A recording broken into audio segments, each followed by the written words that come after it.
Now we just finished up a couple days of still hunting out here in the public land hills of Pennsylvania. And I've been still hunting for a long time, whether it's out here since '93, up in the UP of Michigan, open hardwoods.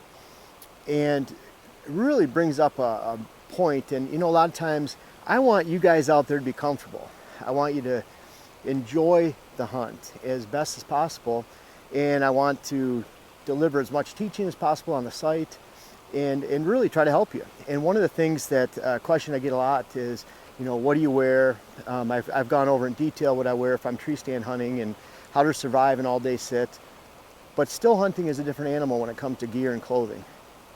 Back in the early 90s, I bought what was at the time probably my most important hunting outfit, and it was a pair of Gore-tex rain pants and a Gore-tex parka, a lot like this one right here. Now at the time, I think I was making $6-7 an hour, and I believe that I probably spent at least 1 week's paycheck on that entire outfit. But folks, when you buy quality gear, it lasts a lifetime. I still have that same outfit. It's in the old style tree bark pattern from the late 80s, and I still have that. It still works. I still use it for work sometimes out in the woods if I need to trash something, don't really care. But it's lasted for a long time. My kids can wear it, and that Gore-tex layer, now transferring to today, the Sitka Gore-tex pants, Gore-tex parka, and that type of outerwear for still hunting, I cannot emphasize enough the importance. We're hunting in a day today where it's mid-20s. It's been snowing all day. It was the same yesterday. High winds, and so I can count on this outer Gore-tex layer to keep me dry, keep me warm, keep my insides warm and dry. And what's really nice about something like this, if I want to layer a more quilted lining underneath to keep me warm, I can do that.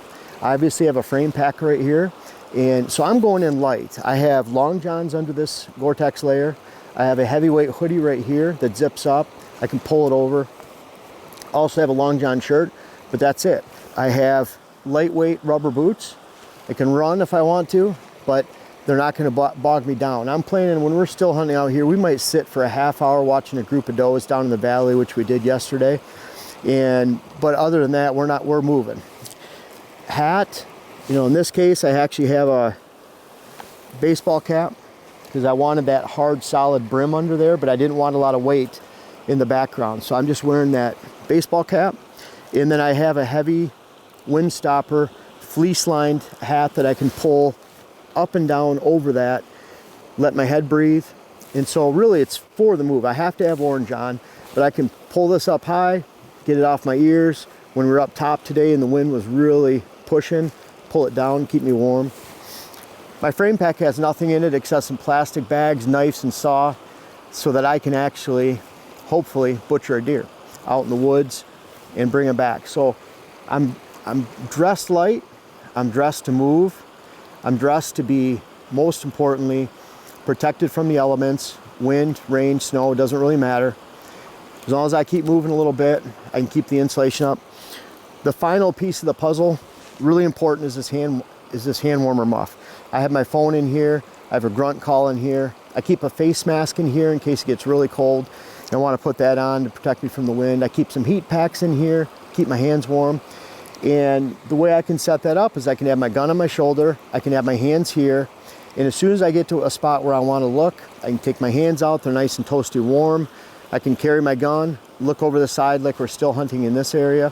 And it doesn't matter if you're hunting the hardwoods of Pennsylvania, hardwoods out east, upstate Michigan, the UP of Michigan, northern Minnesota, Wisconsin, the big swamps. Another technique, as you can see here in this location, we're down under the hemlocks. Now this is right near the road, so I don't want to hunt here, but if it was in a hunting location, sneaking through this lower canopy of hemlock, if it's cedar in the northern areas, awesome tactic, just glassing ahead, looking at every little stick and bump and making sure it's not a deer, clearing the area and then moving forward, which is what we're doing up here. We're clearing the area down below a point, going back up to the top, zigzagging down and cutting back so that we can actually get a look without spooking a deer.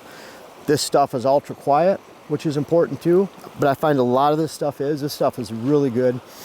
And so quiet, we're protected, lightweight for being on the move, I have a lightweight frame pack. If I want to put an extra insulated layer, I can put that in there. This is very light. I have my knives, and we're set to do a lot of still hunting.